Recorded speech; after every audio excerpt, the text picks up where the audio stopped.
Here are the tools that you will need to replace the front brake pads on a 2019 Chevy Cruze. Okay, YouTube, today we're going to be replacing the front brake pads on a 2019 Chevy Cruze LT model. Okay, so the tools you're going to need is a breaker bar, a Torx wrench, a 14mm socket. These are for your caliper pins, and a 19mm socket. That's to remove your lug nuts. Okay, all right, so here's a tire, and I got my 19mm socket with my breaker bar. So what you want to do, I'm not going to show you how to do all of them. It's because I'm doing this with one hand, so you want to make sure that you get your socket on there really good. Okay, and you want to use your leverage. Okay, now if it's on there too tight, you can always use this tool here, which is a pipe. So what you can do is reposition it, if I can film that right. Reposition it like that, and grab your pipe. Right, kind of put your pipe on the edge of the wrench, and then pull, and then you'll hear it break. So depends on where you get your tires done or whatever. I had my son's tires replaced at a tire place, and of course they put the lug nuts on super tight. So break your lug nuts for each lug nut. You have 5 of them, and then we'll position the jack. So I'm back with you guys. So now I have a 3.5 ton jack. That's because I have a Nissan Pathfinder, and I have a truck as well, my wife's truck and my car. So what you want to do is when you position your jack, you want to make sure you position it on the metal here, as you can see. Okay, so you want to put it somewhere so it doesn't bend your metal. I wouldn't put it over here, but this is close to your axle, the closest to your axle over here. So I would just do that. So hopefully you guys can see that. All right. So we'll get it up in the air, and then we'll get the tire removed. Now, here's a little tip for you. I bought this Bauer pneumatic drill or gun, whatever you want to call it, for like $69. And this thing has a 20 lithium battery, and it's just like the ones they use in the shop, except for there's no air. This thing works fantastic. So Harbor Freight, man, Harbor Freight, tell you, way to go. Great tool. I've had this thing for a few years now, never had a problem with it, and it holds the charge amazingly. All right, so let's get the tires removed and then continue on. Okay, so my tires removed now, and I like to put the tire underneath the car for extra protection. One thing I didn't mention at the beginning of the video, you should also have a jack stand, okay? So always use a jack stand for extra protection. Even though you have the jack in the air, you can put it underneath your frame somewhere. Depends on how you want to jack it up. But just use your common sense, okay? Put the jack stand, use your jack, keep it up, and have your tire for extra protection, all right? Now, one thing I want to mention here is that you want to, when you're working on this caliper pins and these brakes, you want to turn the calipers to the right. Okay, so you want to turn them this way. So, and the reason why I say that, so you can have access to the caliper pins very easily. Okay, and one thing you're going to do is also too, you're going to hang the calipers with a hanger. I just have a simple piece of old cord that I cut off an old lamp that we weren't using, that we threw out, and so I just hang up the caliper. It's hard to do this with one hand, but I'm going to get the wheel turned, and then we're going to remove the caliper pins. The caliper pins are 14mm. Okay, so stand by, let me get the wheel turned, and we'll continue on. Okay, so my caliper are turned to the left on this side, here's your 2 caliper bolts, one on the top right here and one on the bottom. Okay, so these are 14 millimeter. So we're just going to break those away. They should be easily breakable, but you never know if the shop did it the right way. So let's see if I can break these with one hand. Let's see. So I got a ratchet. I'm just going to pop down on this. Yeah, see, they broke away really easy, which is what they should. If they're torqued on, make sure you go to the manufacturer torque specs, okay, when you put them back on. Now with these brakes, they do have the little bolts that go on here, and sometimes what you really should do is pull those out and grease them. In this case, I don't have to do it because I did it last time. So just take your bolts out and put those to the side. Okay, there's one, there's the top, and there's 2.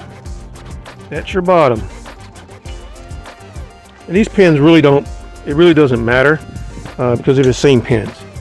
Right, and what I like to do is, obviously there's a little pressure with the caliper on there. So to get this out, what I do is I take a screwdriver and pop the caliper out itself. Okay, just like so. Right, kind of work it out. You want to be careful when you're doing this because you can mess it up. I got to put this down, so give me a second here. Okay, so I want you to take notice of the brakes, and you see these pins here. Okay, now this is one thing that I've learned by doing these brakes. These brakes are actually pretty good, but I had already purchased because the back ones were wearing pretty bad. So, but these front, I had already purchased this. I want you to take notice how these wires go. Okay, these clips. These clips help hold the brake pads in place. So all you're gonna do is simply pinch those and pull those out. Real simple. When you get ready to put in your new brake pads, you're gonna do the same thing, right? You're just gonna pinch, or pinch one side, pull it out, pinch the other side and pull it out. There you go. Now, brake pads. When you're putting your new brake pads back on, it's very important that you pay attention to the orientation of your brake pads, because if you don't, you can really screw them up. And this brake pad, as you can see, has a wear indicator. Now, I'm not going to lie to you, these brake pads are hard to get in. Okay, so you would need your flathead screwdriver. Take that.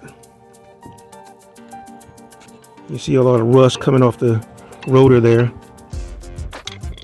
But take notice of where your wear indicator is. A lot of people on YouTube doesn't show this, which annoys the shit out of me, right? But this is where your wear indicator goes. All right, so just take note of that. On the inside pad is your wear indicator. All right, so we're just gonna take this old pad out. As you can see, it's worn down, but there's your wear indicator right there. So when you get ready to put your new one in, you do the same thing. Okay, and we're just gonna pop the outside one out. That one comes out pretty bad, pretty easy. That's not too bad. Now what I like to do is I like to replace the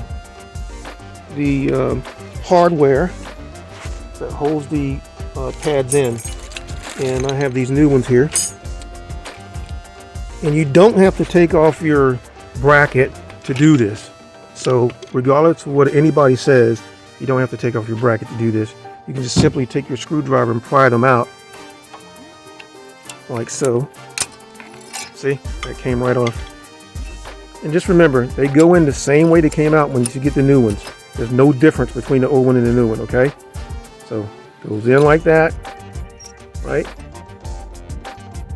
Then we'll pop the bottom one off.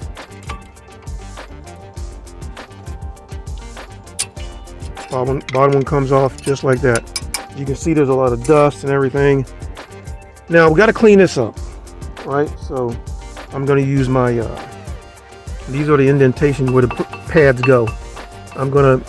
These are pretty new calipers, so they don't have a lot of rust on them. And you don't have to replace your rotors, okay? Unless your rotors are dug in. If they're dug in, you replace. These rotors are still in good shape. You can see where the wear indicator was starting to wear, which indicates to let you know that it's time to replace the brake pads, okay? And I just do a clean with a wire brush in there, right? Just to knock the dust off. And I'll give it a little spray with the brake here. Be careful not to spray the boot, because that's corrosive. And I just give it a little clean like that, and hit it with the wire brush again. Knock all the dust and crap out. I hope you guys can see this.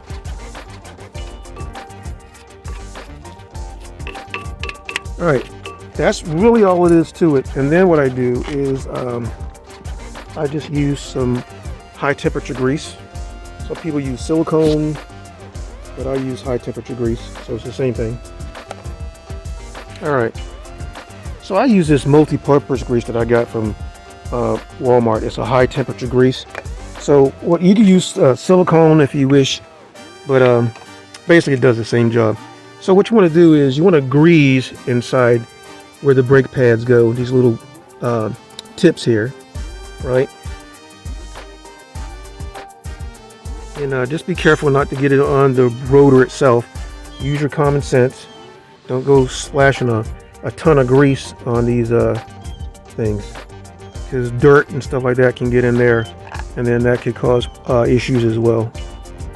Okay, so we do a little grease like that, and then we're ready to really install our pads. So I'm not going to be able to do this with one hand, I can tell you that right now. So, but I'm going to show you the orientation, and then you just use the orientation and use your common sense and put the brake pad in. All right, so here's our new brake pad. When you put a new brake pads in, you also want to grease the outside and the tips. What I like to do first is I'll put a little grease on the tip here, a little grease on the tip there. Now, remember those wires that I told you about? That's where they clip into on the brake pads. Okay, so real simple. So the first thing we do, we're going to go ahead and get the brake pad in, and the orientation of this brake pad. Excuse me, I'm sorry. We got to put our brake pad holders in. I apologize. So that has to go first. So let's see if I can do that with one hand. I don't know if I can. Remember that I said they go in just how they came out, right? So here's the orientation. Take a look. And you can see there's a little edge there, right? So you want to press that down and press that down. Now, these are new ones, so they're going to be a little hard to press down on the other side, which makes it hard to get the brake pad in. But it will go in there. You have to be patient, okay? And you do the same thing with the top one. Okay, it goes in the same way it came out. You notice you got the little notch there, the little notch over there, and this is very hard to do with one hand. Hang on, I got to do this with two hands. Okay, so now I'm going to show you the orientation of the brakes. Remember, the wear indicator, the one with the wear indicator, goes on the inside. All right, so I'm just going to show you. This one goes here. Okay, like I said, they're a little tough to go in because I did put in new hardware, and it wants to move with the grease. See how that one slid down? I don't know if you guys can see that or not. Probably can't. So it wants to slide down. Hang on a second, I got to fix this, but you see the orientation, so I don't have to go over that again. Okay, remember I said it would be a pain in the butt to get in. So I got this one in, you see the orientation. Now, remember what I said, when you put those hooks back on, those hooks are going to go in a certain way. Okay? So they just clip to the inside. All right? So now, remember the one with the wear indicator. So this is going to be the one with the wear indicator. All right, so now we got to get this brake pad in. Remember where I said about the orientation of the wear indicator? It goes on the inside. So let's get that in. You're going to have to finagle it because when you put these new hardware in, it's really hard to get it in there. I cannot do this with one hand. So use your common sense, and I'll be back with you once I get this pad installed. All right, as you can see, I have the other brake pad in. It took some finagling, but I got it in. Now we got to install the pins.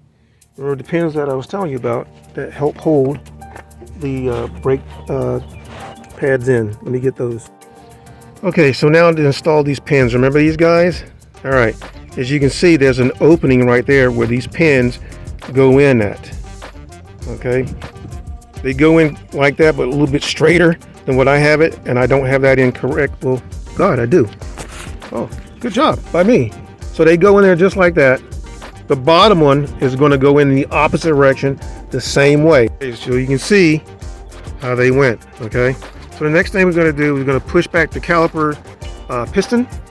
So before you do, you want to clean up the inside of the caliper piston. Okay, so here's your piston right here. On the inside, you want to clean that up with a wire brush. Put a little bit of grease on these tips here, because that's going to be on the outside of your brake pads. Also too, when you push the piston back, you want to put a little grease around the piston housing, not on here on the boot, because that can damage it. Okay, so also too, you want to put a little grease on the back side of your brake pads. That's going to help with squeaking and noise. Okay, so let's get that done. I don't think I'll have to show you how to put the grease on, but I can do it the dry way. So the grease goes right on this little pad, metal part of the pad, not here. So put some grease there. You're going to do it for the same thing for the inside pad. Okay, you'll put some grease there.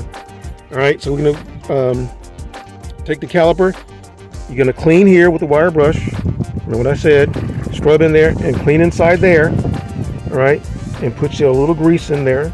Okay, and then when you push the caliper back, you're going to put some grease around there. Don't worry, I'm going to show you how to push the caliper back as well. Okay, so now we clean up the brake pads. We got a little grease on the inside of the caliper housing. What you want to do is you want to grab an old brake pad. I'm going to set that in there. Now, I have this tool here that I got, which is an old standard tool that people use. You can also use a C-clamp, so you don't have to buy the tool. So the way that the tool works is, let me just spin this on. Hang on a second. Again, doing this with one hand is really hard. Okay, so the way that the tool works is that it sits in there like that. So it sits inside like that. And then what you want to do is you want to twist the brake pad. Hang on a second, I got to fix this brake pad because it is not right. And actually, the tool's not right.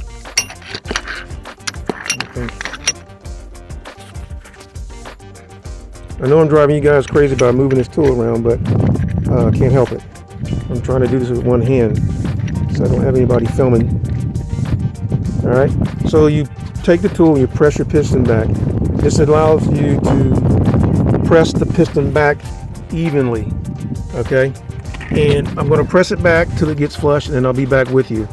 Don't press this piston back unevenly. Very important, because you can mess up the boot. Okay, so our piston is pressed back now. What you want to do is you want to put just a little bit of grease on this outer ring here. Not too much, but just a little bit of grease. Okay, and that helps with compressing. All right, so it's compressed back. So now we're going to go ahead and put our calipers back on. Okay, so we got our calipers back in place. All right, so here's your 14 millimeter bolts, which go back inside your calipers. You want to make sure when you put these in that you line them up. Remember I said this bolt here, okay, that bolt may spin on you. If it spins on you, just grab yourself a pair of grip pliers or channel locks, hold on to it, and then screw these in. Okay, but they go in there like that. Now the specs for these caliper pin bolts are 21 foot-pounds. You're going to torque them to 21 foot-pounds. So let me go ahead and get these in, because I can't do it with one hand. All right, and I'll be back with you. Common sense, you're going to screw them in till they get tight. Then you're going to take your torque wrench and you're going to torque them to 21 foot-pounds. All right, so what I've done was I put the screws in, the bolts in, excuse me. So you can see, I take it into this hand tight, and I use my ratchet, tighten them up, snug them up. You don't want these things too tight. I'm switching to my torque wrench. You don't see that off camera, but okay. So here's my torque wrench. Hopefully I'm going the right way with this thing. So when you're torquing something, you want to turn. When you hear the click, that means it's torqued to the specs. And then give it a quarter turn. Done. Do the same thing for the top. I don't have to show you that. So now the bracket bolts are back in, the pads are in, everything in. Now I'm going to put the tire on, the lug nuts back on. So I'll be back with you. So we're putting the tire back on. When you put your lug nuts back on, they are going to be torqued to the manufacturer's specs of 100 foot-pounds. Okay, no more, no less. All right. It's always a good idea that after you've driven your car for some time, some mileage, you can actually test. All right, so I got my lug nuts on. Now what I like to do is use my pneumatic gun and I just snug up my lug nuts. Nothing crazy, because like I said, these shops, they'll torque them down and they'll have them all out of spec. My lug nuts looks like they have to be replaced because when I had my son's tires done, they just used a pneumatic gun on them and just literally have them in bad shape now. I mean, they're good, but still, sorry. I know I'm driving you guys crazy bouncing this phone around. Okay, so what I like to do is just snug them up so I can drop the car on the ground. Right? And that's about it. So now we can go ahead and drop the tire, drop the car down, and then we can torque them. When you torque these lug nuts, again, remember, it's 100 foot-pounds, okay? 100 foot-pounds. I've already showed you how to set your Torx wrench before when we did the caliper pin. So now you should be able to set your Torx wrench to 100 foot-pounds. Okay, so I'm back with you guys. So now I'm going to torque my lug nuts to 100 foot-pounds. You want to do this in a star pattern. That means you want to start at the top, here, here, here, here, and then hit back to here, okay? So, torque them. When you hear that click, that means they're torqued, okay? You don't have to go no more or no less. If you want to go a quarter turn more, you can. That's not going to hurt, okay? So do this for all four rest of the lug nuts. And that's your brake job on the 2019 Chevy Cruze. Listen, it's the same thing with the other side, whatever I just showed you. So it's not that hard, okay? One other thing is that a lot of people like to bleed the brakes. You can do that if you wish. It's not necessary. But what I like to do when I'm doing brakes is I like to take the cap off to the brake housing that holds the fluid to the master cylinder, okay? And when I get ready to pump my brakes up, I leave it off, okay? In case there's any air in the line, what will happen is that that'll come out of here. It'll spill out. What you want to do is you want to make sure, because brake fluid is corrosive, you want to make sure you put something around here to catch the fluid as it's dripping. So after I get done here, I'm going to start my car, I'm going to pump up the brakes, and then that's it. That's your 2019 Chevy Cruze front brake pads replacement. Thanks, guys. And if you like this, I can show you what I did for the rears. I'll do my wife's truck. My wife has a Ram 1500. I have a Nissan Pathfinder. I do all the brakes. So subscribe and request me to show you those videos, and I will. Thanks.